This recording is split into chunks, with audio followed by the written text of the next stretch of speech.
Yeah, we'll just take 2 questions and then we'll move on to the Leeds. Yeah. How have these first 2 games changed your expectations for the rest of the season, Frank? They haven't changed anything. My expectations, I will probably, I won't say it out loud, but I think I'll firm them up once we shut this window. We see where the squad's at. We get Dominic Calvert-Lewin fit. I've got a big understanding of where we were last year. I came into the club in a tough time. We stayed up by the skin of our teeth with a huge amount of spirit, which is a big plus from the whole club. But there's a realisation of why were we there, and that's going to take some time. So I didn't go into this year thinking, okay, we've made 5 signings, a loan, free transfer, and some signings, and think, well, that's us sorted. We're going to fly up the league now. You only got to look left and right and see 150 million spent here, 150 million spent there. So I just have to work, and we do, create a spirit, try and improve. And the first few games, we've deserved more points. I'm pretty sure about that, but we haven't got as many as maybe we would want. But that's football. Can bemoan that fact through the year. Every manager will say similar things at different points.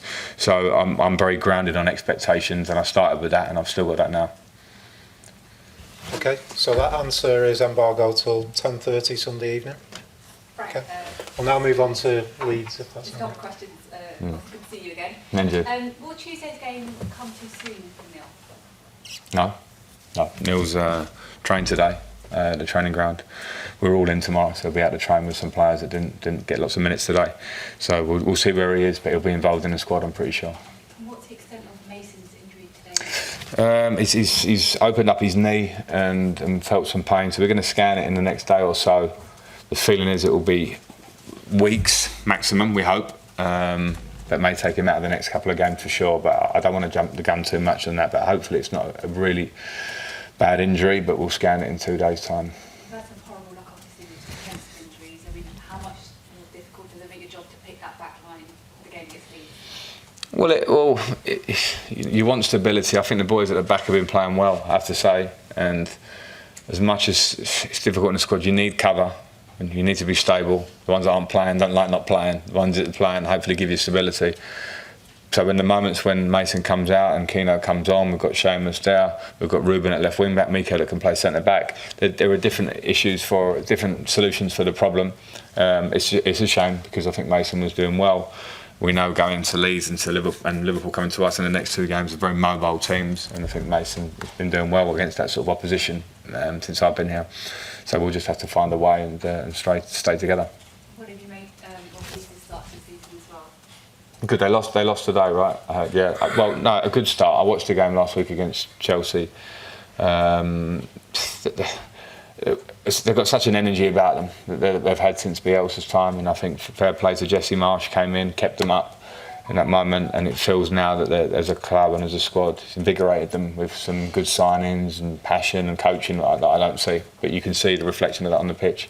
So it'll be a really tough evening game at Ellen Road on a Tuesday night. It's going to be a tough game, there's no doubt. Thanks. John? First half today, most of the threat came from the counter-attacks. It was quite a similar story in that respect against Aston Villa, defending those transitions. Is improving the defence against that something that you can work on the training ground, or is that something you're going to look at maybe for the transfer market? Maybe the numbers, the elusive number 6? Or? There's two things.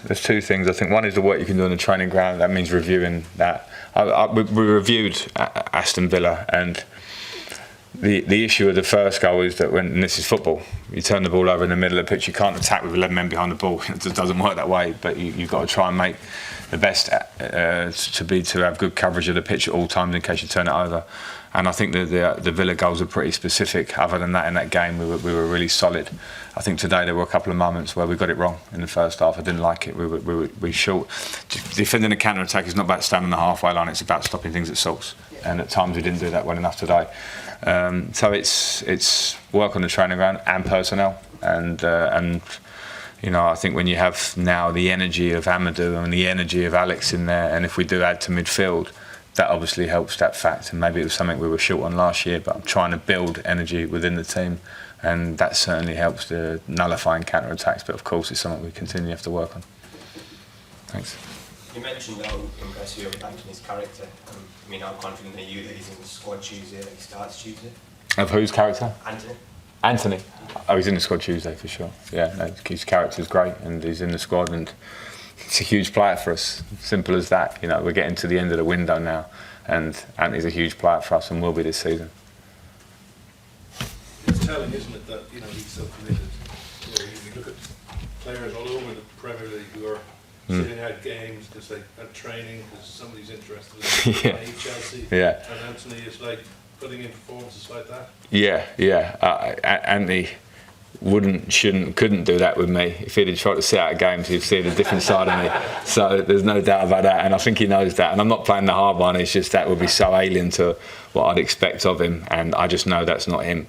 At the same time, he's not a robot, and all this attention is difficult. And I understand that I was that ambitious, hard-working young player, and that's the beauty of Anthony. He's hard-working. He wants to be better. He wants to do what he did today, which is score goals, run for this team, and that's why he's a delight to work with. So yeah, there was never any idea that Anthony would act in that way. I suppose you had that thing when you were leaving West Ham and going to Chelsea, similar.